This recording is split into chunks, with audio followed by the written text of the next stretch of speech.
Post je prilika, da v duhu papeževe misli tudi sami naredimo korak naprej.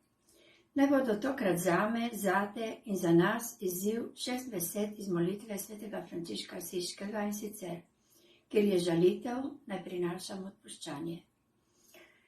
V postnem času mi spomin zaide v čase, ko je bilo v šoli in službi meso za malico na petke, še posebej na veliki petek.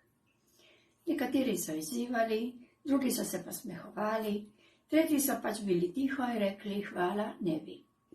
Danes, po toliko letih, predlagam, da se ob takih spominih nasmehnemo tudi sami in odpustimo.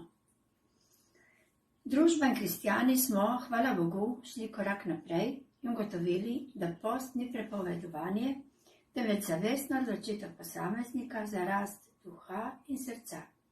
Torej, molitev in dobra dela. Naredimo korak naprej tudi sami, ko se na družbenih omrežjih žali vse počez. Vrlina vsakega kristjana je, da s komentarji ne pristane v stari zavezi, torej zob za zob, oko za oko. Temveč v imenu Jezusa Kristusa, ki nas je odrešil, uporabimo kar njegov komentar. Oče, odpusti jim, saj ne vedo, kaj delajo.